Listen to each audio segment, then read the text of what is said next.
call the meeting to order? Like Right, call the meeting to order. Trinity College. When I go to Dublin, So I first stay thing at we need to Trinity do College is, because it's such a nice central location. So, But that's where they gather. Nyla Fry, Here. Randy Gutenberg, Mary Heimbecker, Here. Sam Kaufman, Mary Ellen Kearney, Here. Adam Kreitzman, Pat Molly, Here. Robert McPherson, Michelle Nell,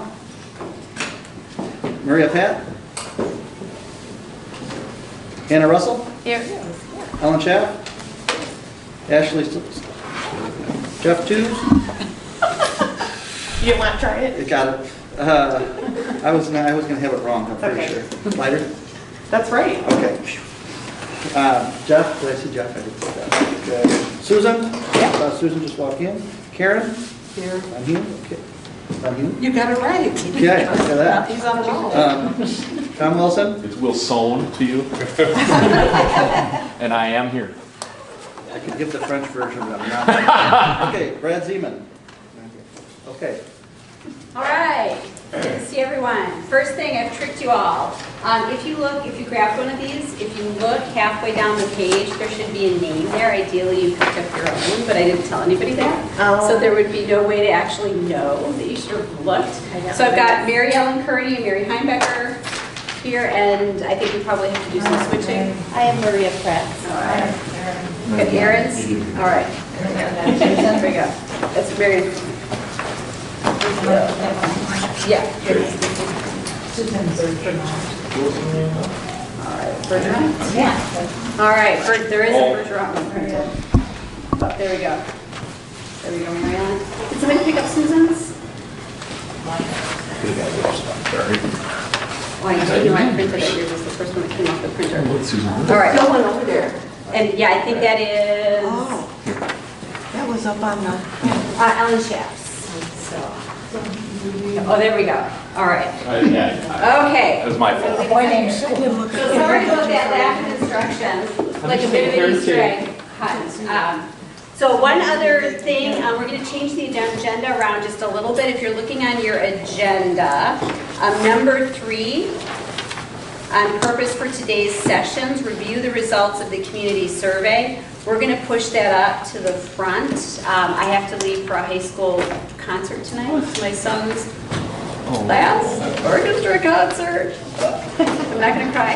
Actually, I won't cry because he's always late to these things. And we're just hoping he gets there on time today. But so I will be leaving early for that and going over talking about where we are in terms of the community survey up at the top of the hour today. So along with that, I'm going to discuss the deliberation survey results. And then after those two things are over, I'm going to hand it over to Sharon, who's going to walk us through our activities tonight. Lots of discussion planned. One of the things with the deliberation survey, I've posted the results on the wall here.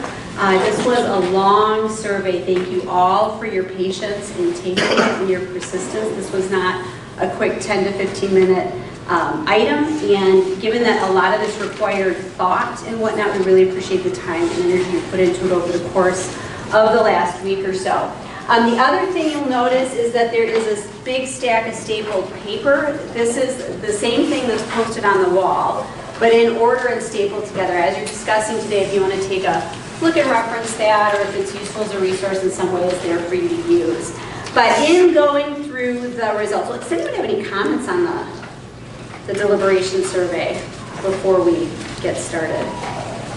Some of the questions were a little wonky at the beginning. I got a couple of emails about some stuff that didn't work that well. Didn't work. Tried that. Or it didn't work. It didn't work, period. Yeah, a couple of them. This was a little bit harder survey to program. I was a little surprised by that. But yeah, any other comments or questions or no? All right, when I downloaded the surveys earlier this week and I downloaded the second batch this morning, there are a couple of themes that really seemed to jump out. When we're talking about arriving at a consensus, and so a consensus is not necessarily unanimous, but a direction that strongly seems to be the way a group is maybe pulling. And a consensus isn't stuck in stone, it's not written in stone, so things may evolve tonight as we discuss.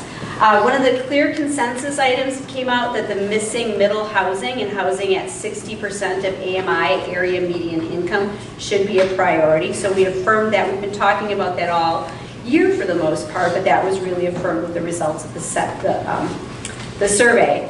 Some of the text from both of the questions, because I asked people to reflect on each one of those after filling it out, seems to indicate, and I'm careful in using words seems because again nothing is set in stone, that single family homes are suggested relatively more often for those in the 80 to 100% or 80% and above income ranges, and multifamily apartment duplex condominiums are suggested relatively more often in the 60% range. And it's not that those things are exclusive or that single family or condominium homes weren't suggested for both or apartments weren't suggested for both. It just seems to be a little bit of a trend towards that way.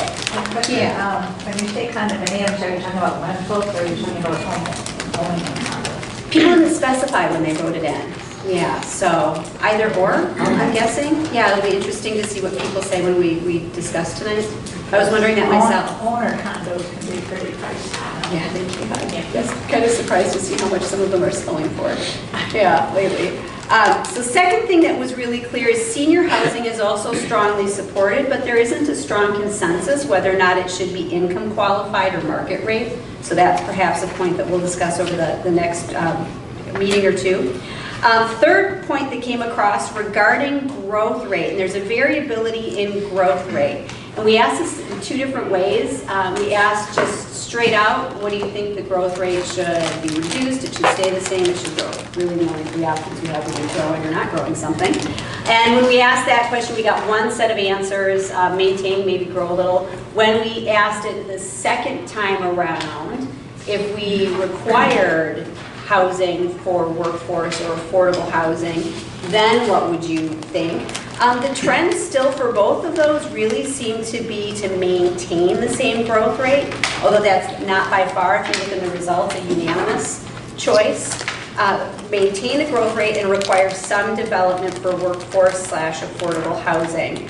And then our last question that we had some consensus on optimal growth rate based on the follow-up question to that. And if you look in this packet, there's a table up here next to the whiteboard that gives an array of what everyone thought. If you've got time later on to wander around that, there's really quite a wide range from what people thought are minimal to maximum. But optimal, there seemed to be a clustering around 100, 110, 120 units in terms of growth for each year. So now, again, nothing set in stone. These aren't hard and fast. This is just kind of the general trend. When we look at what other items are, consensus towards some of the policy things: conduct an annual review of efforts towards workforce and affordable housing, take up Tom Landgraf's offer. He was the UW-Madison business professor that offered to come in and have his MBA students identify and assess sites for housing. Third, recommend that the Plan Commission explore options for village purchase of site or land in order to have control over development of housing. There was a lot of reaction to that, though, in terms of a text that people wrote. Recommend that the village work with developers to pursue a variety of housing loans. Recommend that the village work with small or medium developers. Recommend that the village works to identify land and developers for smaller development projects. Recommend that the village grants impact fee waivers to developers willing to commit to build a percentage of workforce or affordable housing. But we offered up, or people had listed impact waivers in a number of different ways, and there often was consensus against waiving fees, which was really interesting under different circumstances. So it's not that impact waivers are widely, would be discarded, but under circumstances perhaps they're waived and others they wouldn't be. Recommend, there are quite a few outreach things, or the two main outreach things were strongly supported, that recommend that the village creates an index or a catalog of publicly available programs designed to provide assistance to homeowners and home buyers. Second, recommend that the village do some outreach in terms of offering a program maybe once or twice a year. And then again, going back to TIF, recommending that the village use TIF to require developers to build or to provide incentive to build a percentage of units as affordable. And recommend that a percentage of units in certain rental apartments be set aside as workforce for housing in the community. The remainder of things, there was really varying levels of consensus. Some people really supported measures and others really didn't. And if you look at kind of where those red bars are falling, you can kind of, if we could actually see the print on some of those, you'd see that some of them, like this is an example of one, where, you know, opinions fairly widely distributed. So hopefully, that provides just kind of an idea of where the group is and then provided a reason or a way to go through and think about some of the issues we'll be talking tonight when we're doing this long homework assignment this week, which was only one of 2 parts. This was like a heavy final exam style week, right? Yeah. Second thing that I have is, well, before we move on to an update on what's going on with the resident survey, does anyone have any questions or comments? Yes? I don't know if I just confused myself, but taking that survey and then looking at the other homework, I kept getting confused about, are we making a comment on just other housing other than affordable housing? So I tended to sort of look at this saying, well, whether or not that stays, it slows down, or if it's increased, it was kind of off my radar. My thinking was, we have a gap that we have to raise. Yeah. And so not having a period of time either, like, are we looking at it over 2 years or 15 years? Kind of, I think, had an impact on the way I was responding to some of the answers also. Yeah, there was unquestionably ambiguity. Yeah, it was mushy. Yeah, in the survey. Yeah, the questions were taken from our session of a couple weeks ago when we sat down, or last month already, and when we sat down, and then Sharon and I talked about this extensively, like what is this going to look like and how is this going to be useful, and I mean, it was clear that this wasn't like a carefully well-defined thing. The ambiguity, I think, is something that we'll continue to struggle with. The timeline is I'm going to venture up to you all, whether this is a 5, 10, 15, 20, or 2-year timeline that we're looking at. That's like a really great non-answers. Yeah. So yes, yeah. These are, there are, I think, as many questions raised as were answered by this. No doubt about that. Yeah. Yeah. It was, I sat down and after, I didn't have to answer it, but went through it and was like, this is hard. It's like some heavy headache-inducing thinking. Can I add something to that, just because it will come up in the discussion that follows, is at the last session, we did that up there. We just kind of asked the question, ideally, in the ideal world, how many affordable housing units would we create here? And we didn't give it a lot of time, but there was a proposal put forth, and then people were pretty much in agreement, a pretty ambitious number. And afterwards, when we went back and looked at things, we looked at, okay, now if you're moving from ideal to the actual realistic, what are the considerations? And some of it is that 75-25 percentage. Some of it has to do with the mixed-use development, that there may be a lot of units being built, but how many are affordable? So we actually added the question after the survey. It came in with the homework. So it's good that you're grappling with it, because that's what's coming up next. Yeah. Other questions or comments? No? All right, so the resident survey then, still out in the field. We will keep it up and open probably easily through July, through the time that the Plan Commission gets the review or gets our recommendations. People have a chance to look at it, maybe if the paper covers it. We'll keep it open for 2 reasons. The more opportunities that people have to hear about it and take it, the better. And second, once plans are rolled out, it's often a good moment in time for people to give feedback that might not have necessarily thought about the issue. Yeah.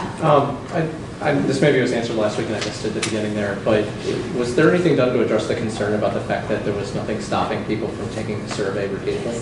Yeah. So it is set up in Qualtrics. The reason that you can take it repeatedly So in order to prevent people from doing that, it restricts one answer per IP address. Okay. So if you have 2 adults in a household or 5 adults in a household, I'm taking a survey, only one will be able to take it from that IP address. Okay. So what happens is that there is a portion of the programming in Qualtrics that flags multiple answers that look like they could be spam answers or ballot box stuffing, and it automatically removes those. It preserves them, and then I go back and look at it. And then I go in and I look at all the answers anyway, and I look at anything from a multiple answers from the same IP address. If it's clear that there's ballot box stuffing going on where the answers take far shorter than they normally would, or somebody finishes the survey at 8:03 and starts another one at 8:04 and finishes at 9:05 and starts at 9:06. You'd be surprised at how often people do that. I'm like, okay. Then I get to have the fun of sleuthing and catching up. And then in that case, because this is genuinely somebody taking it at their household, what I typically do is I look at those answers and I combine them into a single answer. So that person's input is not missed out, but I'm assuming that the same person taking it is going to answer similarly time after time after time. Sure. So yeah, so a little bit of kind of back end survey cleaning. Yeah, so right now we have 502 ballot surveys. We've been stuck at like between 520 and 527 in terms of unique IP addresses that have signed in to take it. I'm going to start advertising, and a couple people have asked, are we going to see it on Facebook, the advertising? I've really been holding off on it to wait for things to calm down. That's you're probably going to start to see Monday or Tuesday of next week, so we'll get another wave of surveys in. Of the 500 in surveys, depending on which questions have been answered, we've got somewhere between 440 and 450 valid answers on each. People skip questions, people forget that, we never get a complete 100% set. But we are within our confidence interval. We're within plus minus 5% right now of what we would expect to see if we had surveyed everybody in Waunakee. So we'll just drive that down at this point in time, but we're already pretty good. Are you going to post on Nextdoor also? I haven't thought about that. Probably a good idea. The survey is available?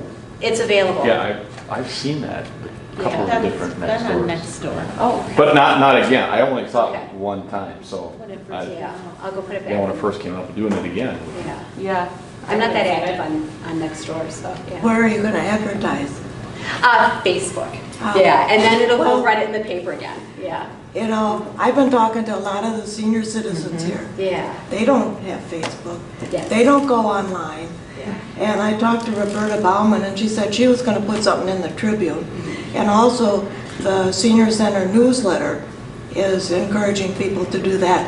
And I told them to put a balloon on the copy that they have at the desk up there, Okay. because when you tell people about it, they're interested, but there's no way they're going to find it on Facebook. Yeah. And we do have hard copies, and I have to go around and collecting it this week. At the senior center upstairs, I need to place them at the front desk here at the Village Center, because if you don't wander into the senior Yeah, center, that'd be you're a not good gonna see it idea. here. It's at the library and then at the Village Hall as well. So we've got 4 different places where you can physically get the survey.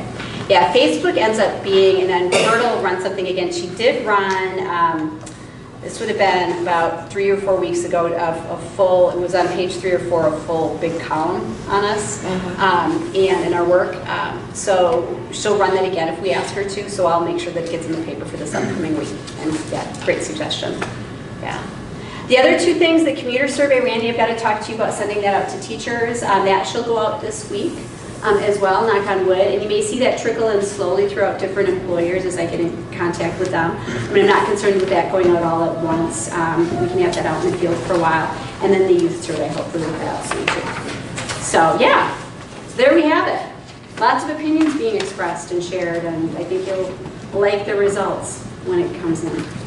But by this time next month, before our next meeting, we will have whatever we've got in terms of results. You will have received condensed, it won't be 51 pages long like this one, a condensed summary of what's in the survey.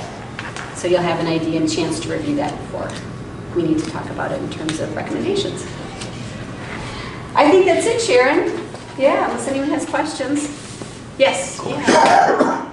On this survey, the results that are all around here, were you was there any way to provide us that? so that we can look at it closer than Yes, I can send like you a big copies of. PDF or something? Yes, yeah. I mean, I can send you guys all copies of this. We had 2 people who took it this morning. So this was, if you took it after 6:30 this morning, you did not get a printout today. So those will be condensed and we'll send them out. Yeah, that's easy. And the other thing, and this just may be me, I don't know what other people think, but when you put down the answers, and I'm trying to look for an example here, there's always a table that's at the bottom that you went to like the most answers, Yeah. right? So in one table, it's 4, okay? And then on another answer, it may be, 10. Scale. Yeah, the scale. The Yeah. scale, but Yes. it's the same, Yes. but it looks Yeah. the same. Yeah. Yeah, I think do we have one here? It's easier on the, because there's occasional times where people don't answer one. Everyone is, I think almost every question in this one, which is weird, has either a 1 or a 10. Here we're missing 1, 2, and 3, or 1 and 2. Yeah, so we And maybe it's okay to Yeah. read, I just gotta think about it better, We Yeah. can print Well- the label on, Yeah. when it gets printed up finally, so that you'll see the number. Yeah. Okay. Right Well, on the make bar. this easier to read. Yeah, this is literally the printout that Qualtrics gives us, which is not necessarily the easiest to read. When you get the resident survey, it'll be a lot prettier than this, and far more condensed. Yeah. Yeah, no, thank you for mentioning that. Okay, and then the last thing is, what's this last page? Oh, does it say sentiment on it? Yeah. Yeah, I don't know. That's, Qualtrics, there's a certain. I didn't have a negative sentiment about it. No, I genuinely do not know. They have started spitting it at the end of every survey that they do, regardless of whether you ask it to do this or not. Sentiment towards, we're not sure. I mean, to be totally honest. If you clicked hard. I do, yeah, I really don't know. I've got a note into them. I do sentiment analysis with social media on Twitter. I just didn't remember being But- asked, hey, what do you think? Are you positive or Have negative you with this negative? survey? Yeah. I think my guess is it's going to the text and it's doing text analysis. Now, I mean, I do sentiment research. I've never seen Qualtrics's. I'm not trusting it. That should have been. So when you asked the question, do you have anything else to say, and you wrote, no, thank you. That Negative was sentiment. Negative sentiment. Yep. So, Nice. yep. There's a couple paragraphs in my dissertation about that. So, yeah. So this doesn't really work that way. Yeah. So, but my guess is it's from the text. Yeah. Okay. Yeah. Thanks. Other questions you guys have? None? Ready to rock and roll? Yeah? I didn't know we were up in We are. Yeah. So, The music began.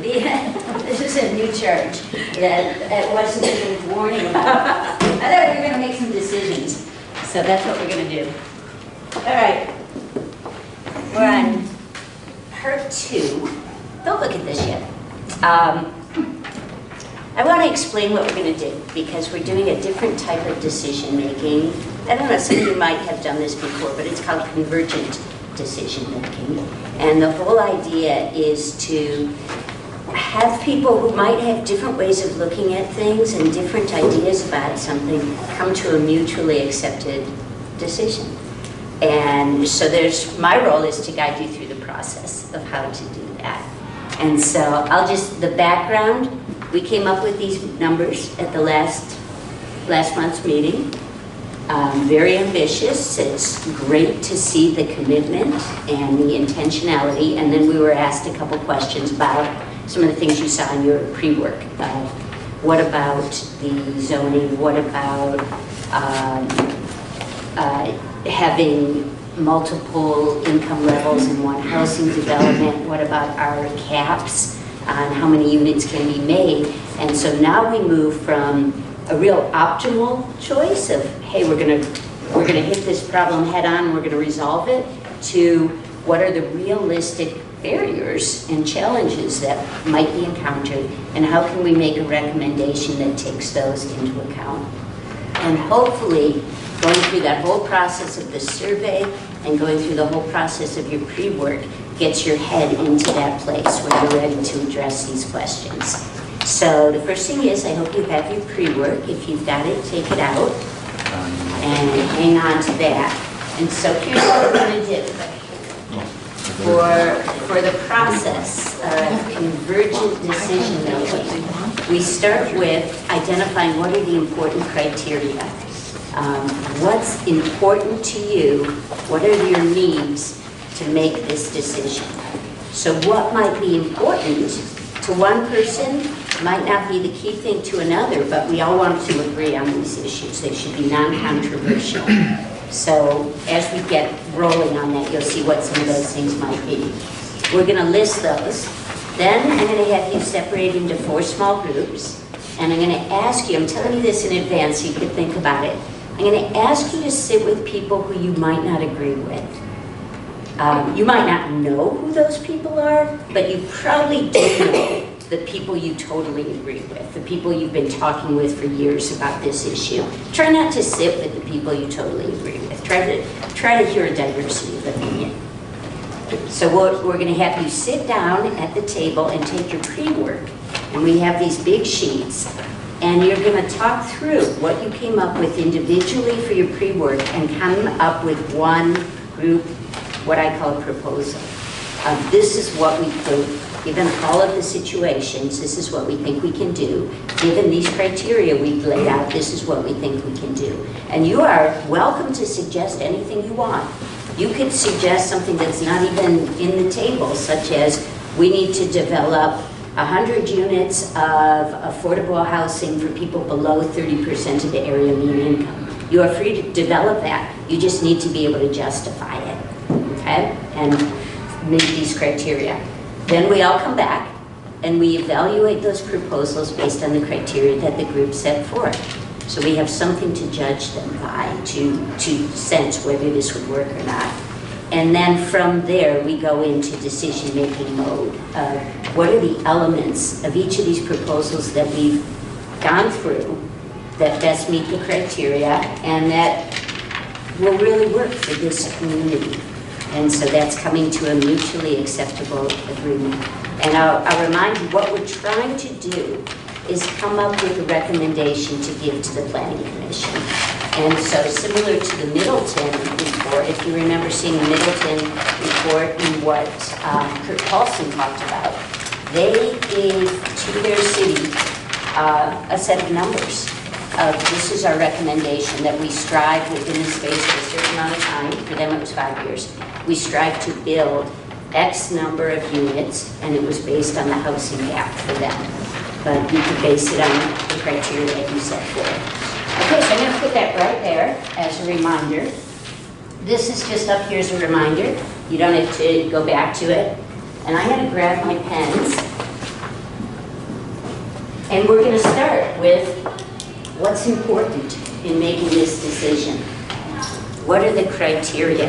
You ready? I would like to see criteria that builds communities. Okay. Builds community. So meaning Explain people can support each other, a plan, not only build communities, but build families. So for instance, ownership promotes financial security rather than rental. Okay. So that's 2, I think. Yes, 2. Right. So let's look at this first one. How do people feel about that? Acceptable? Let's just do a thumbs up. There's a question. Yeah. Are you talking about the way the new housing Is developed. I developed? think that how many units, there are other things that need to be considered as how it's done, how much is done, where it's done, in a way so that it builds a community. So like adding sidewalks because that makes... Well, not so That much kind of the thing. physical. I mean, instead of coming in and getting a 140 apartment unit, that you build smaller to promote close-knit communities. Okay, so this is a great example of a criteria that has multiple ways you could reach that. And so it's the general concept of when we propose this, we want the developers to make sure that there's multiple ways and that they look at that when they're proposing their development. Correct. Okay, now let's go to that second one, where you mentioned home ownership as one way of building community. So give me a phrase that's in the positive. How would I write this down? Home ownership promotes family security, which promotes the community. Okay, what does everyone think about this? Not necessarily, Okay, because there are some, your ideas that have them develop so they build community. Because some, when you put a house on an acre lot, for example, and you have no sidewalks and you don't see your neighbors, that doesn't build community. And I wouldn't say it's just home ownership, because like the condo village I lived in had a community, I mean, had a really good community. We all owned it, it wasn't rentals, but. okay, can you? So, I mean, there's can a you- lot of different aspects to what you're saying. Well, I'm also talking about financial stability. Did you own your condo? Yes, it did. So that's home ownership. To me, if you own your condo, you're owning your home. But I guess what I'm saying is that the structure, because we were close together. Right, built Right, community. I didn't say home, I didn't say single family, I said home ownership Okay, builds financial stability, which helps build community. so what I'm hearing in that is the deeper need is stable communities. Stable community, That's that's the correct. stability, the stable communities, however that is. Okay, what do folks feel about stable communities? Meaning people stay for a longer time? Not a lot of in and out? Speak your piece, please. They're invested in it. Right. And Somebody call who would out. stay in the community. I mean, if you own your own home, you tend to live there for at least 5 to 10 years, Mhm. if not longer. I want to hear reactions to this. I'm going to call on people if I have to. Stable, yes, stability is good, but you're always going to have a certain amount of people that don't want to own a home. Either they're at a life stage or they don't want to deal with that. I mean, when I was out of college, the last thing I wanted to do was deal with the house or any sort of maintenance or anything like that, so I rented for years. And then I'm pretty sure that when I reach my twilight years, if I make it that long, I will probably not be in the same position where I don't want to maintain things. So, I think there are also kind of in the middle years that we're also going to have people that are just in the area. I don't want to call them transient, but they might have a job where they know they're only here for a year or two, and they don't want to invest in the housing market. It's easier for them just to rent and move on. So, I think closer to that, though, with what you guys were hitting on, is about distance between units as opposed to, I mean, home ownership obviously is part of it, but if there's less distance between units, then to build on the example of building the house on an acre of land and you have no sidewalks and no neighbors, yeah, you have no community. But renter or owner, if your unit is within shouting distance of your neighbor, then you could conceivably have a community. I know that's not a one-word answer that fits on the sheet, so. I'm trying to get to the essence of it. And I'm asking others to help because we've got stability, stable communities on the table, and we've got something about geographic space on the table. So hang on to those so that we don't lose them. But let's have some reaction to it. I'm going to go 1, 2, 3, okay? Well, I guess I'm having trouble with the notion of trying to figure out like those values. Mm-hmm. I mean, I grew up in a generation you own a house. I mean, that was a big goal. We were really pushed in that direction. That's really different for young people now. And I don't know that we can ever tease that stuff apart. I mean, to me, what we're trying to accomplish is something more like identifying gaps, like who doesn't have stable housing, and trying to meet those numbers to reduce the disparities between people who have housing and people who don't, people who have affordable housing and people who don't. Because that to me is just like if someone says, I want housing and this is what my income is, I feel like I can I can dig into that easier than trying to figure out whether people should own houses or they should be, you know, acre lots and far apart or sidewalks or any of that stuff. It just sort of. So there's two different criteria that you're referring to.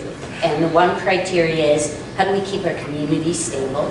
How do we, and there was the connection that maybe homeownership keeps communities stable. Then there's the reality check that not everybody wants to be a homeowner. And now you're bringing in another criteria. I'm going to ask you to phrase it because you talk about, I use reduced opportunity gap, but I think there was something else that you said, that it's one of the criteria, one of the things that's important is to, teasing it out of you. Well, I To think make it's for other people to figure out what their values are. Does that make sense? That's not what you're getting at. Maybe need a choice. Choice, Of exactly. different Yeah. options, Okay. depending on your situation. Yes. Choice of options as concrete. What do you guys think about that? That's come up a lot. Yes. Choice of options. Okay. What I'm trying to get out of you, Karen, is you said that people who might not have the financial ability to buy a home will have affordable housing options. So it's that basis It's of really just having that increasing- menu of options. Okay, menu of option and increasing those units that are affordable. Yes. Okay, is that an important piece? That's kind of why we're here, so Yes. increase.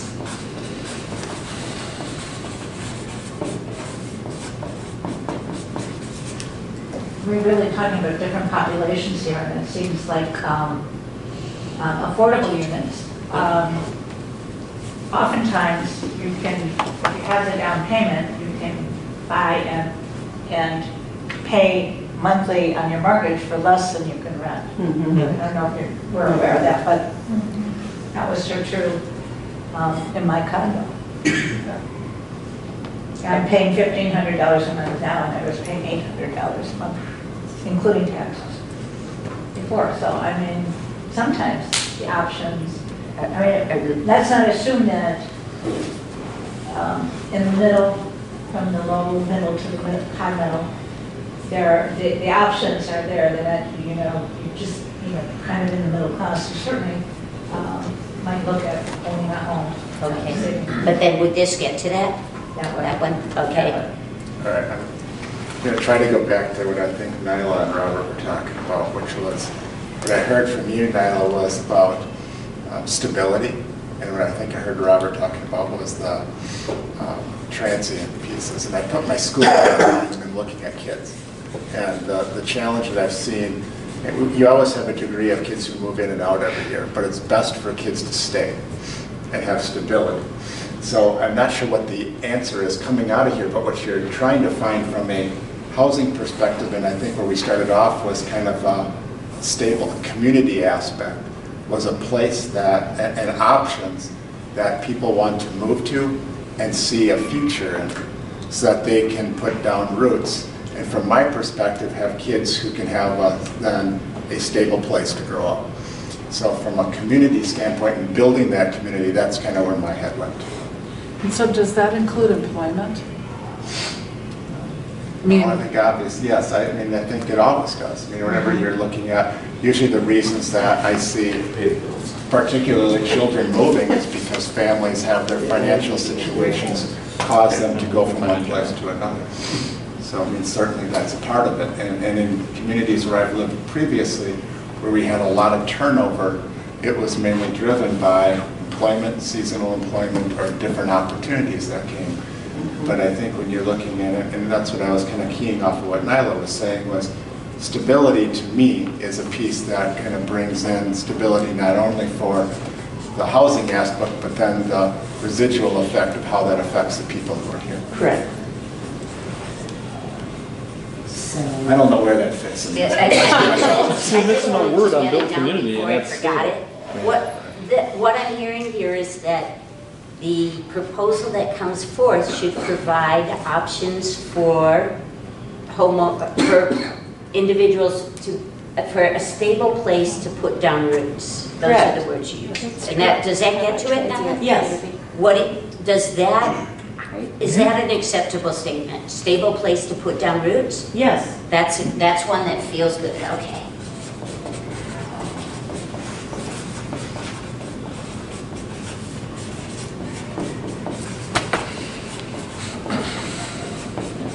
Okay, then you go. Yeah, I know we've deviated a little bit. I just wanted to speak to the correlation between like the home ownership and whether or not that goes to a community and stability. And like when you were first talking about it, the first thing I thought of was, to me, increased percentage of home ownership is desirable. It's a criteria that if I saw it in a town, I would be drawn to it, because I do agree people are forced to, if they're gonna buy a home, they have to save a down payment, they have to prove they can pay the mortgage, they are more financially stable. They are probably gonna live there a little bit longer, although obviously people can buy and sell at any point in time. But to me, that makes the community desirable and maybe a place I wanna live if it has a higher rate of home ownership. But I don't necessarily know that it builds a specific community, because like I said, people can buy and sell pretty quickly. But your point about adding building a stable community is what I wanted to talk about. You're right, because you could basically have like a transient community where maybe it's millennials who are coming and going and they all do activities together, they do yoga and so on and so forth. But I guess maybe that's like a totally different kind of community, or like, do we need to explain what is our desirable community for Waunakee? Because is it where people live here and have their kids and they stay here for 15 years? Or is it that people come and go as they please, they interact together, they get along, blah, blah, blah. Yeah, sorry, I didn't mean to imply with my comment that there was no community when there's that type of community. But, no, I was just thinking could be different types, like we all might define it differently. right. I'm going to do 1, 2, is there somebody else? 3, okay. I would hope that we would be more than a bedroom community, that when I'm thinking of community, I'm thinking of people that want to invest and participate in what the community has to offer, not just sleep here.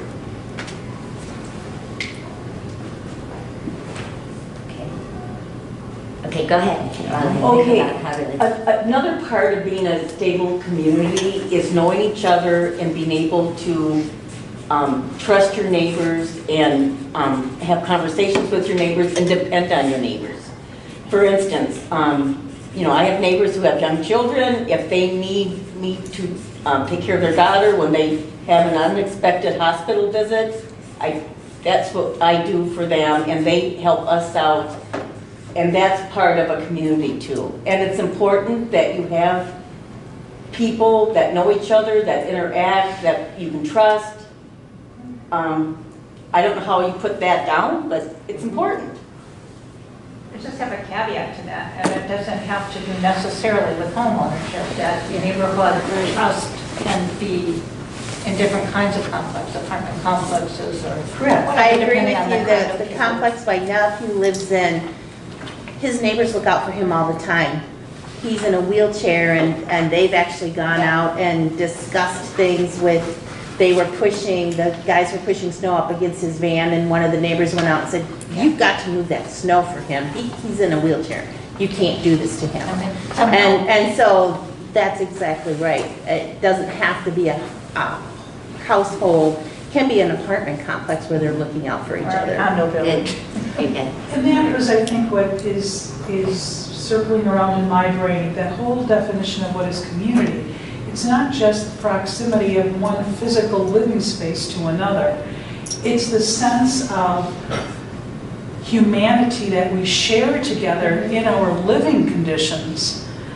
I think we've all been in situations where with a lot of other people who have their zillion and one different directions to go, and we may never know their names because there is no connection to them. And it's not community. Yet physically in proximity, we're right next door. I mean, there are a lot of people, you know, in my neighborhood right now, I am one of 2 people who has been in that neighborhood the longest. And I don't know the names of the people that live in those houses that used to have my neighbors in them. I don't know who they are. I recognize them physically, but I don't remember their names if I was ever told them. We never have any sorts of interactions, social or otherwise, together other than an occasional wave. And so I think we need to look at what we mean by community and building community. Building community doesn't have, in my mind, anything to do with building a physical, 4-walled, roofed place. It's more than that. And I think it also could be the school. I mean, one of the things that stabilizes people in their home is that they have strong community in the school. So it's not just neighbors. It could be either or. It could be both. Well, and we're all members of many different communities. And that changes as we grow and age and families change and different things happen. I felt much more connected in a school community when I was teaching in one of the schools here in town. But I never have had children of my own, so I've not had that connection. My kids were always my students who occasionally showed up on my patio and played basketball when I wasn't even there. But, you know, those kinds of things. Hold on. We're addressing a really important thing, which is how do you create community, and housing can be a component of it, but my job is to bring everybody back on task to thinking about in the development of housing, in determining what kind of housing. Let's go back to that, and there's a very difficult question that's been posed out here is, does it matter whether it's home ownership or rental properties for the sense of community that you want here? And I want to, you guys have had a chance, let me see if somebody else, you wanted to share something? Yeah, because my brain's going to explode. So, I'm trying to listen and put things together, but it seems like we've got a couple things going on. One, we're trying to build a community, but we're trying to build a stable community. Nyla said that like 8 times. So it just seems like we're missing a word in our top one there, and I think that's important.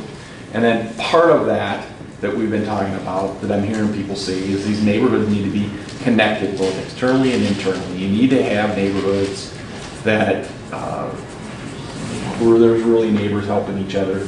That's an internal connection.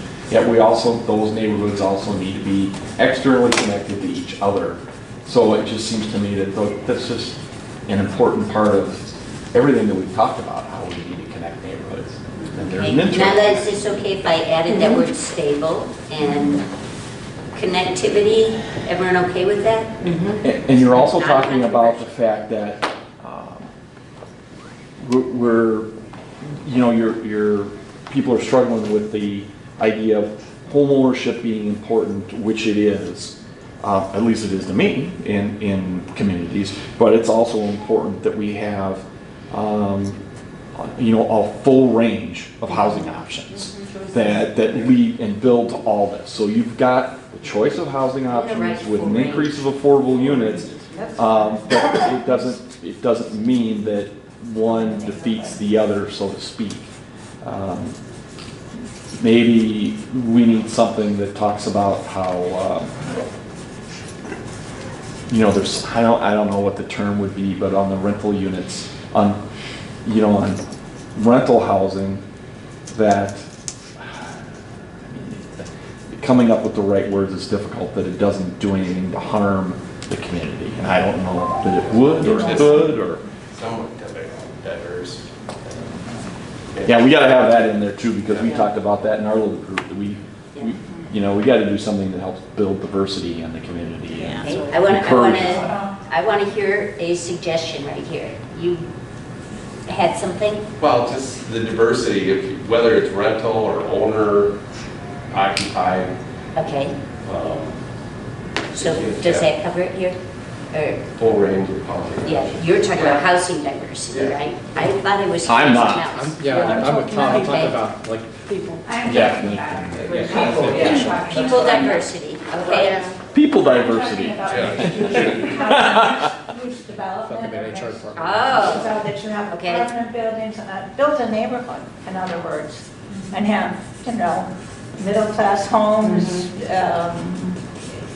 don't discriminate against upper, nice homes, but I don't mean that all upper class are nice homes. Mixed but income. Implicit or explicit building to Build a community. invite everyone. Okay. Okay, when I moved into Waunakee, I'm talking about 3 blocks here. I was in the middle block, 2 other blocks. We had a baker, we had a metal worker, we had factory workers, we had teachers. Everybody was in the same neighborhood. It didn't matter. We have different type houses. We have big 2 stories, we have ranch style, we have things in between. We have little duplex that were apartment living, like apartment type living. It was a mix and a range. And we all got together, we all got along fine. We worked together, we had fun together, and somehow we got away from that. Okay. And would this full range of housing options and choice of housing options help get back to that? You're saying within a neighborhood? Yep. Okay. It's okay if I add that? Within a neighborhood? And then we're going to address that mixed use.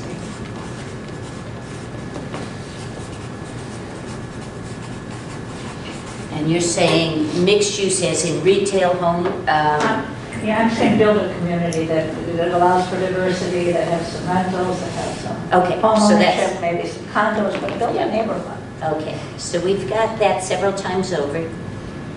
I have a question. Uh-huh. Is this new development or is this redevelopment? Because, what Nyla's talking, I don't know how long you've lived here, but Waunakee has grown exponentially within the last 20 years that I've been here. So, where are these communities happening? Where are they going to be built if they're new? Where are we going to redevelop what we had? Well, the thing is if we don't make suggestions for new development to do this, they're never going to do it. They're going to keep doing what they've been doing. Right. With redevelopment, we have to have a focus, a goal, what we would like. Instead of them coming in and telling us what they want, we need to tell them what we want.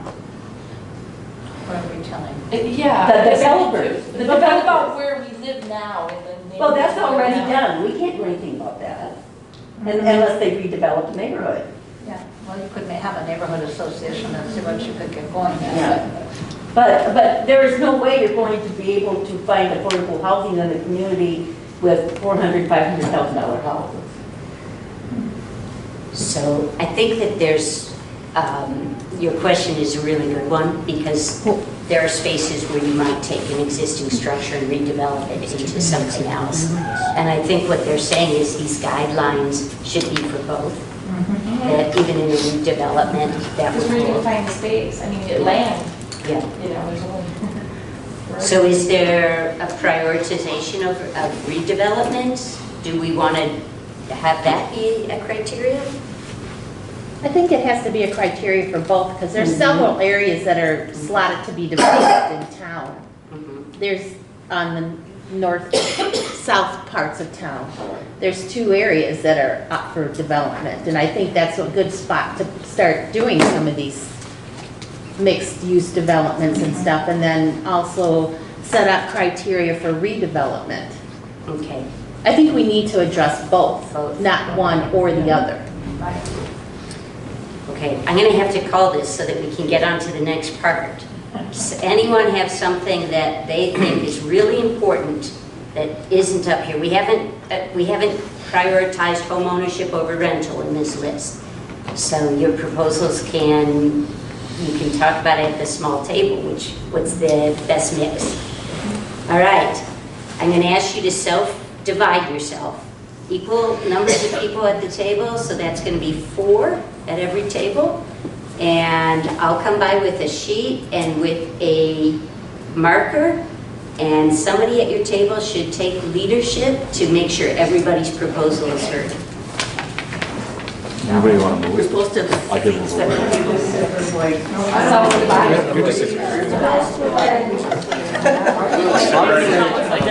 Thank you. There's a lot of hard work coming out of these tables. Thank you for all that hard work. There's also, I noticed really a lot of the issues coming out, and it's not easy. I think one of the things that I figured out early on is that if it were easy, it would be done already. So what the goal is here with all this grappling over numbers is to be able to come up with a recommendation that you can then give to the Plan Commission so that they have a proposal of, we recommend that you strive to build X% of affordable units, all right? It's saying that the community, this is a task force comprised of community members, and the community is recommending this. So that's why we're grappling over these numbers, is to be able to get something that you can give them. If you want an example, go back to the Middleton document. It's very nicely phrased in one paragraph that they're making a recommendation of a certain number of units. It's guidance, all right? So that's what we're striving for. So we're gonna readjust the agenda a little bit, and that's okay because this is an ambitious discussion. But I want to make sure that there's time for each group to put forth what they came up with, and then for us to have a conversation about it. So I'm going to invite this group to go first because they have numbers on their chart, followed by this group, followed by this group, and you guys get to go last because you're going to react to everything, okay? All right. We got one number. Yes. One number. So I had just got the question, is the meeting going to 7:30, and that is correct? That's what we're going to do. We had hoped to be able to walk out with a floating proposal that people could mull over. We might not get to that, all right? That's the reality of hard decisions, but we'll get as far as we can get, and then we'll bring it up again at the next part of the process. All right? You guys ready?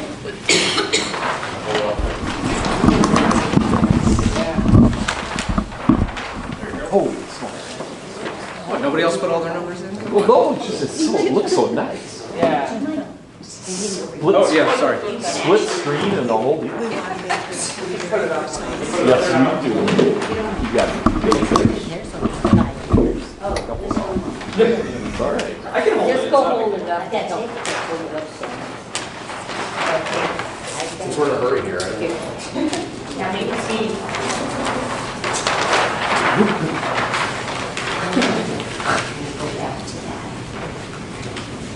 I think you should hold it. There, good. You know what? Oh. You probably should stand up there, Robert. Oh, I guess I'm explaining it. Okay, all right. We'll just comment as April. You know, gallery? Okay, so we looked at ours and took an approach of over 5 years for coming up with our numbers. We actually kind of started with the number of owner occupied. We went high. I know we went high. It's more of because we figured it would probably be easier to start with a higher number than with a lower number and then work our way down from there based off of others' feedback. So we took a pretty broad approach with the owner-occupied homeownership one. So we put the missing middle with getting the greatest portion at 235. Over 5 years. Over 5 years, not in 1 year. And then with the lowest 800, 141, and then at market rate 94. So over 5 years, this would actually give us 470, which actually is kind of in line with what we've been doing for the number of single-family houses that are being, at least permits being issued in a year. And then we took, for rentals, we took a 75-25 approach, so we actually put 25% of the amount for owner-occupied in for rental units. And again, this is for rental. We didn't even get to redevelopment. So moving down into the section about number of detached single-family versus multifamily, we put 2 scenarios. One is using the existing village ordinance, using the existing comprehensive plan of 75-25 based off of the numbers that we had above. And then we had what it would look like if we did a proposal of, say, 60-40, just showing the adjustment in the number. Again, all based over 5 years. comes down to the lower section, we didn't really attempt to put any numbers in there. We discussed it a bit, and we came up with, basically, it would have to be a percentage of development and redevelopment, and it should be subsidized for low and moderate income levels. And really, for the redevelopment, it would, I think we agreed at the table, would be based off of the character of the area being redeveloped, as opposed to just making a flat statement of how it should be everywhere in the village. Rental subsidies. Oh, sorry. Yeah, just so people understand. Yes. Subsidized rent. Yeah, subsidized rent. And then for senior development projects, I don't think we really got into that as far as we wanted to, because we weren't really sure how many were needed, but there's probably more focus that would be needed on, I think it was on the middle income, right, as opposed to market rates. And maybe not even as much for the 30 to 50%, because while there are people who do need that in the village, it may not be as large of a number as we think it is, just because the statistics could be a little misleading. Right now, there's very little available Right. for the 30 to 50%. Right. Let's say the 30% median income. There's not a lot of options. Yeah. Go somewhere else. So, first. Oh, sorry. Questions? How are you going about subsidizing? What methods did you guys talk about for subsidizing? Yeah, we didn't get that far into it. My assumption, if I'm wrong, feel free to jump in, but my assumption would be it would have to do with a lot of the methods that we went into on the survey. Those would probably be, whatever the prevailing thought is on that. So in some cases, we know that you could get private investments. I know that some of the other ideas that were out there were about things like impact fees and all that other stuff. I'm not getting into the minutia of that up right now, but I mean, it would be, through methods like that. Obviously, as we've learned in the process, when it comes to subsidization, there's always somewhere between 8 and 12 different sources of those funds. So the answer is pretty much wherever we can get the money, I would assume. Okay.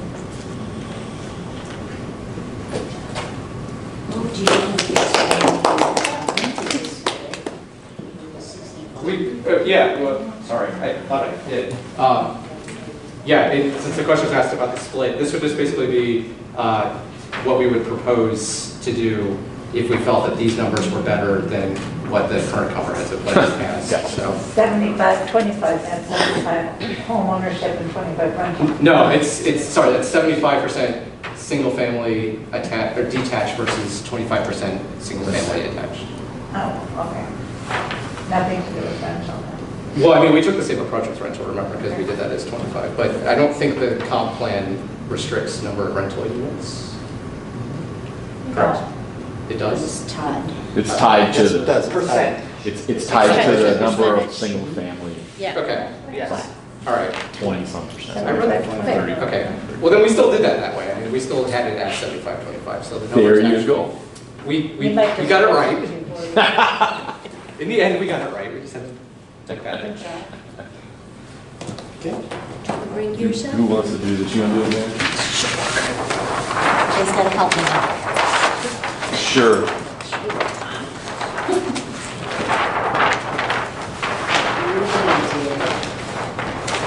Other things.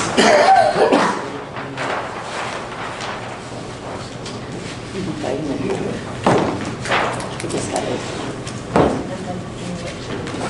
10 days, that's like 9% of working compliance. Always know how that is. All right. So we did ours over a year, kind of falling in with numbers that were happening right now in the village.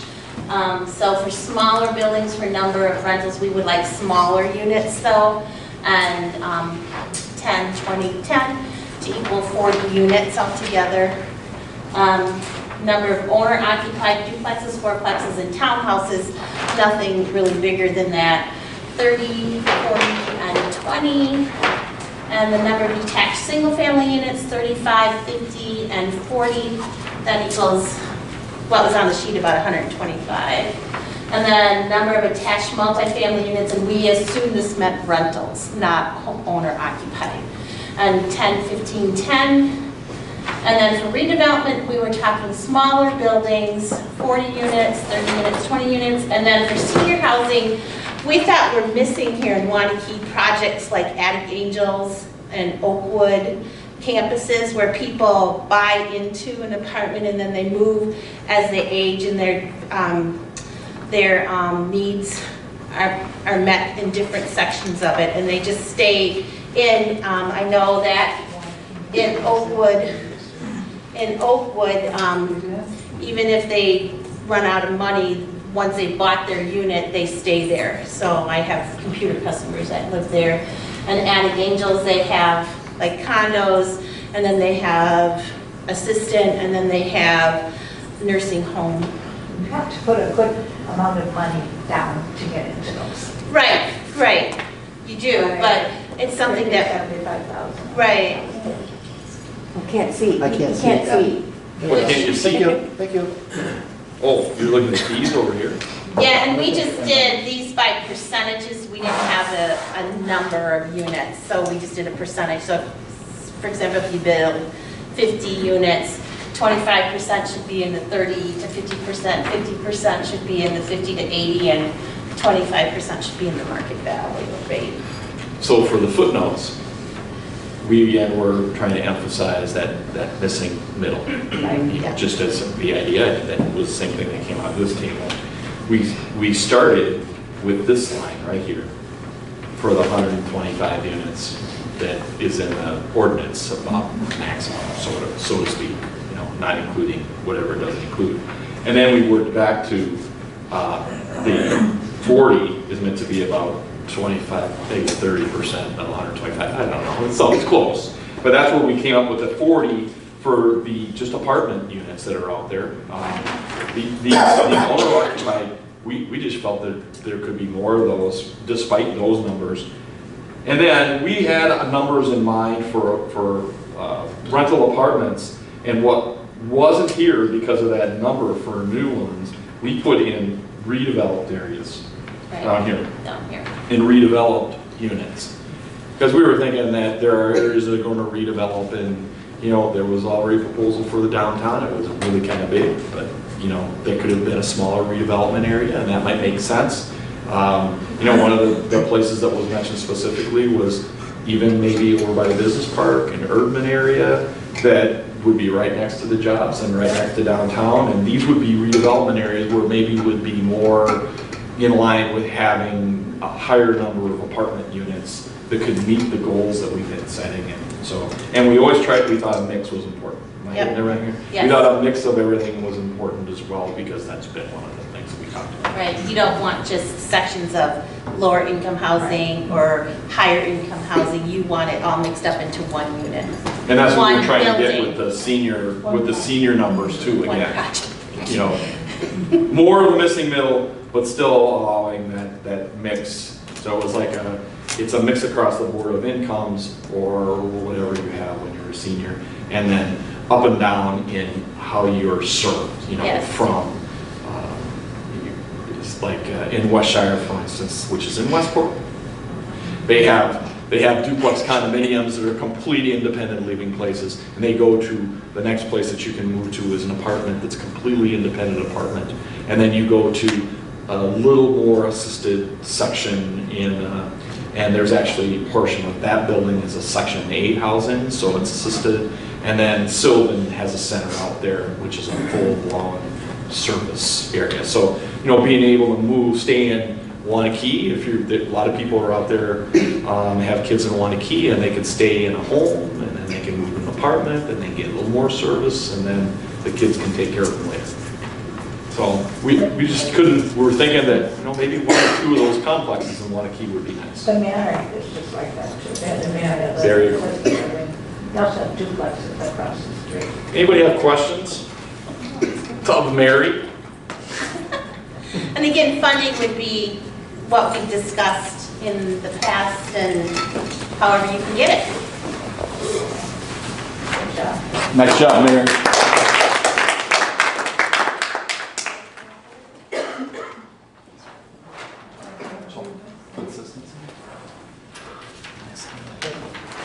I'm noticing that both those groups had about 50% of the units being dedicated to 50 to 80 AMI. So that's an interesting similarity. So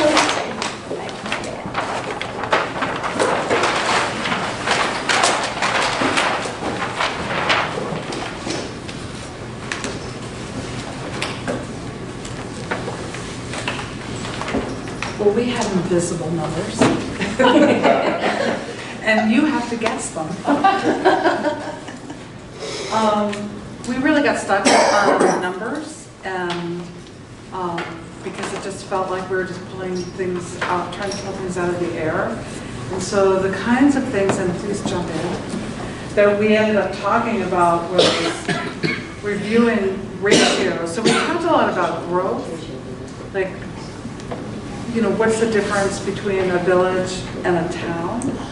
And what does that growth look like? And is there an intention to keep Waunakee as a village and not sort of go into that town size? And if there's, you know, an average of 100 units being built a year, then would it just make sense to maintain the growth, or at least have an idea of whether or not that is a goal? Do we want to maintain the growth, but play with some of the ratios to meet the gap in housing that we've identified? So if the gap is, you know, 100 units, and we have a 5-year plan, and we can play with those numbers, then maybe the thing to do is on a 5-year basis, tweak the ratios for affordable versus market and some of the other ratios, and maybe do some short-term caps as a catch-up to fill in the gap. Does that make sense? Yep. Okay. Made sense to us, oddly enough. And so we talked about a 5-year plan, but also that plan might need to roll in the sense that some of these developments do not happen in a year. It may take 5 to 10 years. And so how does that roll forward? And so that actually ended up where we started talking about, well, how does the village sustain a plan with expertise to do that? Who holds that information? And who is holding the housing information in relation to things like the schools? Like, what's the growth pattern that the schools need to be sustainable? And then what's the growth pattern that needs to be sustainable to meet certain goals for housing? And then there's probably other things like infrastructure. And so who sits on the housing piece? And so we, instead of doing numbers, we said we would like to see somebody hired who has that expertise and that is sitting in the village process, and so is holding that information about housing and coordinating that with things really important like school growth and sustainability. I think we had some confusion about identifying the Waunakee Westport boundaries and where is the village, I mean, on a map, and what's happening, you know, is we don't know whether or not Westport is making decisions separate, like housing decisions separate from, or growth decisions separate from Waunakee or not, or what that relationship is. I mean, we know that there's some shared services and things like that. And so as that adjacent relationship, we just felt that we needed to understand a little bit more about what Westport was doing and what the impact could potentially be on Waunakee. And then, of course, zoning starts to become something that needs to also be looked at if you're going to do infill and redevelopment and other kinds, especially I guess redevelopment. But we don't want zoning to get in the way of trying to fill some of the gaps that exist in terms of affordable housing. So. Can I answer the Westport? Yes? I can answer your Westport question. Okay. Okay. So between Waunakee and Westport, we have a comprehensive plan that we've done together. And in that plan, it identifies growth areas. And it identifies it identifies densities where multifamily housing might be and single-family housing might be. And there are a lot of areas that are next to each other because we've grown together, but there is an actual plan commission that's called the Joint Plan Committee that works together, 3 members from Waunakee and 3 members from Westport, that takes input from both communities. So there's at least once every month, there is a group of officials between the 2 communities that are working together. But the main thing is that the comp plans, we all know what's going on with each other and where all the time. And they tend to be complementary of each other, not competitive with each other, because there's other villages and other cities compete in TIF districts and for development projects, and we don't want to do that. We want to work together cooperatively and make sure that the best place has the best item and the best development. And I think that's how we've worked since we put our boundary agreement together in 91. No, 96. It also establishes no growth areas. You mentioned growth areas, but we also agreed where there shall be none. Yep. Absolutely. There's long-term agricultural preservation areas so that we have community separations between Waunakee and Middleton and Waunakee and DeForest, and they're substantial, with the idea that there will be, as former village president was Tim Nixon, he said, I never want to have an opportunity to drive out of the village of Waunakee and not at least have an opportunity to see some farm field before I get to the next development. Right. Excellent. Yeah. Todd can give you a kind of overview too of the difference between a village and a city, because that's confusing to people. Is that part of your question? Is that part of your question? Is exactly? No, I think we just have a lack of clarity. I think we just wanted to understand on also, do we want Waunakee to stay a village or a town or become a city? Like, what do the people want and what are the population constraints around that? Oh, I see. There's villages of 50,000 people. Menominee Falls, for example, is a village. Sure. And there are cities of 100 people. So the words don't greatly matter. Form of government. Yeah. Form of government. And it's, you know, you have different powers at different class cities, for instance. About 10 you years certainly don't want to go back to being a town, I can tell you that. About 10 years ago, the village did do some study into transitioning to a city, and the determination at that point was that the benefits did not outweigh the costs. I have 2 questions for this group, just because I need some clarification. The first is, is part of this your recommendation that the Plan Commission review the 25-75? Yes. Okay. Yes. And the second question then is, I think I heard something new that we hadn't discussed before. I just want to make sure I'm hearing it right. Putting caps on the development of a certain size or income level of housing in order to meet the gap. I would say it's so we don't push over the gap. We stay with it, we fill the gap and just the gap. Does that make sense? Fill the gap and not push over that 125. Right. So you're saying prioritizing Where the gap is. Where the gap is. Yes. Okay, that is new.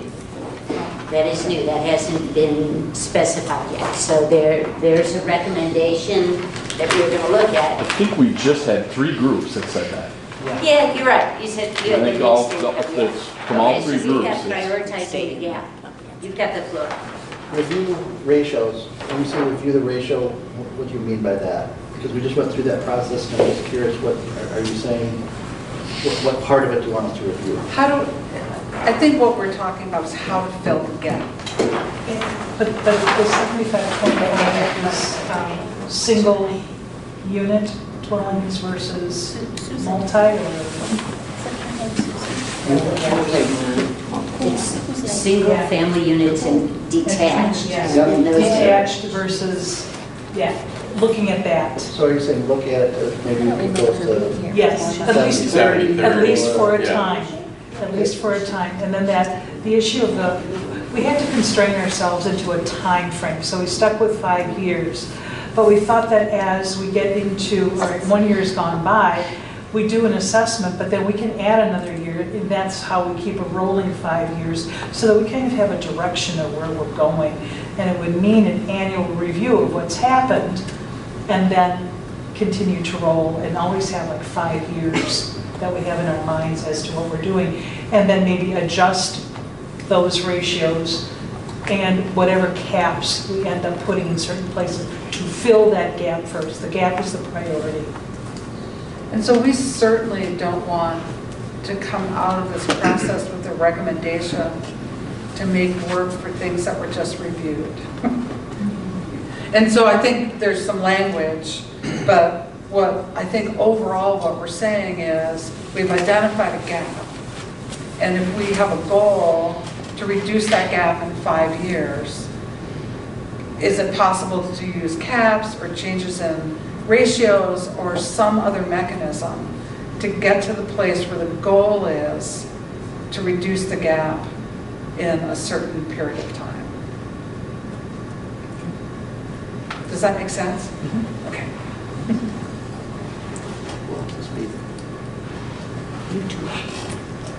I'll start off, and then we're going to kind of tag team this. We have no numbers on our chart or writing. We have one number. We have one number. Yes, and that was through great coaxing from our facilitators to get us to a starting point. I think a lot of where we led our discussion was around kind of the impacts of different housing and how then it fit into kind of a plan of community. I guess that's kind of where I've kind of come back to. Is we started, the number we have on here is 90 single family homes. It's the status quo. And trying to think about what does that look like in our community right now? And then trying to determine, as we want to look in that middle area, the 50 to 80, which I think was something around our table that that resonated with us, how does that then look and impact the greater community as well? And I think that was part of what I heard in a few places, was particularly with regards to, we were just getting there before we came to the large group, was size of the rental units. And part of what, I appreciate the comment about schools, because that's where my mind was jumping to, was depending on how you change the ratio can also change who is living there. And from a school perspective, my mind was going, if we have, for example, rental units that are 3 bedrooms, they're going to be families, and that's going to change our schools. If they're 1 bedrooms, then the model we have right now, and I realize they're all market rate for the most part in our area, don't really bring kids to our school district. But it's kind of a piece of really what's the target of population, and how does that impact some of the other services. So that was, I think, a conversation that we were just getting to. I think if you'd have given us more time, like an hour, we might have done. But I think we were really conceptually around what does growth look like now, and how do you then translate kind of the growth that we're seeing and how we're able to maintain the growth in the community spread over the different types of housing models. And then depending on what that housing model looked like could depend on how that changes your growth level. So is that kind of what we talked about? Yep. Fantastic. Fantastic. Nyla, No, go ahead. One other comment I would make, and something that the board is currently grappling with, is you've probably heard in the newspapers that we may have 2 grocery stores. Definite possibility, which could look at that area completely growing very quickly, the whole commercial corridor, which will bring roughly 700 to 800 new jobs. Where do those people come from, first? And second, how can they afford to live in Waunakee? Because most of the jobs will probably be in the $10 to $20 range. And do we have enough apartments and or homes to accommodate those individuals? So when we're looking at 1 year, that could be all within the next 2 years that we need that many for an opportunity. So that middle space is important to us to find a solution for there. Our existing model, where we kind of got stuck on the 90, has served our community very, very well right now from a tax base. What it has not served is a lower income group of people wanting to live in our community. And I grapple, and love that this is on tape for everybody to watch. I grapple with watching shows often where people will go in and say, this is how much I can afford for a residence, for a home, for an apartment in the different shows, and they'll say, well, you can live here. Unfortunately, in Waunakee right now, we have a situation where a lot of the people that are in the lower income levels can't say, they're not going to recommend Waunakee. They can't live here. It's going to be somewhere else around Madison. Because I look at the whole Madison market as a geography for what we're doing. It's not that we can't correct this. It's just that that's what our goal is right now, I feel, in finding that spot. And how we can do that and accommodate that in a fairly quick fashion at this point, because we're up against that. And not having places for the middle income is actually already affecting businesses. I went to Dollar Tree the other night and they were shut down because they had staff shortages. Yeah, and that's, I agree with you, Marion. That's not just Waunakee though. That's I agree, it's the but Dane County market right now, that's for Dane sure. County market, but we do need to look at it. We need to figure it out. We Yeah, need to just be part as of do the all the answer. communities. I agree with you, yeah. Yeah. Okay. So that's kind of what we were talking, we were trying to figure out, because right now where we're at, we have to look at this, but we also have to look out 10, 20 years and what our policies are that we make. Because just modifying this a little bit are going to have ramifications on all aspects of the community, whether it be services, police services, our public works services, our library services, our community services, our senior services, our schools, all of those. Each thing that we do, because right now, we're in a really, I mean, it's the reason that we're ranked where we're ranked. We're in a good spot for our community. Is it for everybody right now, unfortunately? No, they have to work to get here. I hate to say it. Adam and we talked about this. You know, I lived in an apartment for several years before I got into a home. My first home, I was able to get into it, and then a couple of years later, that value increase that we had in the home here allowed me to get into the next home. And then that same thing happened again and allowed me to get into the next. So it wasn't something that happened overnight. And I will tell you, I made $17,200 my first year out of college as a school teacher. What year was that? Okay? That was 10,000 more than I made. I made 7,100. 1993. I was 78. Okay? And a banker told me, he kind of laughed at me when I went to get a loan for a home at $117,000. Okay? So I'm trying to figure out housing prices right now and wages are really where things have gone apart. The haves and have-nots. And I don't know where we're going to solve that aspect of it right now, the local government, but that I think is one of the things that we have. But local government can provide the opportunities, which is what you're looking at here, and that maybe Exactly. there's Exactly. chances. Okay, I'm gonna, I did not do my job as the facilitator of ending the meeting on time because we're past time. So can you make a real quick comment? I just want to say that it's not only how many units of anything we do, it's how it's done, where it's done, when it's done. So there's even more questions than what we looked at tonight. Absolutely, yeah. And do you want to say anything about handing out that document? No, that's fine. Okay. One more quick. And Okay. we also agreed that large apartment complexes, we want to kind of go towards more small to moderate apartment Correct. complexes that are group two. We have That's all. to mix in with the large that we have now. Which I'm hearing many areas of agreement, which is great. I want to ask the group really quickly, how do we proceed? Where do we go from here? We have one more scheduled meeting. Don't have a decision at this point in time about what to propose to the planning commission. So give me some advice. More meetings? I'll throw up that this was great. This was a hard activity, I think, for everybody. It was, even as I was going through the survey, it was a little difficult. I think everybody should digest this, and we should come back after seeing all of these things. If you guys can give us all of those statistics that you saw. Absolutely. And all this. All We're the going data. to see what the community Mhm. responses were, and we can come up and bring a solid plan forward. I think we need at least 2 more meetings though. Yeah, I agree. The next one, we could really do a lot, and then the last one should be kind of like putting the final touches on it. But in that, I think we need good summaries of what we just did, what we talked about, this, so that we can look at it. And I know this is saying what you said, but I'm just saying it my way. But more importantly, we need to get that community survey back in some she's got summary on what that tells us, because I think with those three things, we You'll could get probably. a community survey PDF, this survey PDF, you'll get the notes from all these groups. That one's the easiest. Well, no, but the comments that they made Comments, should be Yeah. somewhere summarized, you know. got some notes and you've got that. Go ahead. I think for the next meeting, we should add an hour to it because we still haven't made up that extra hour from February. We were going to do it this time. Yeah, And I think that we extra voted time is last going to time help. to do it tonight. Again. Sorry, To I your forgot. point, if we're adding another meeting after next meeting, we're definitely Oh, making up yeah, that yeah. time. Okay, True. So- Good point. Okay. good point, So- thank you. Some of us don't meditate. And my apologies, I did feels like not have that 10:30. in my notes. So, You it did know was that. our Oh, oversight.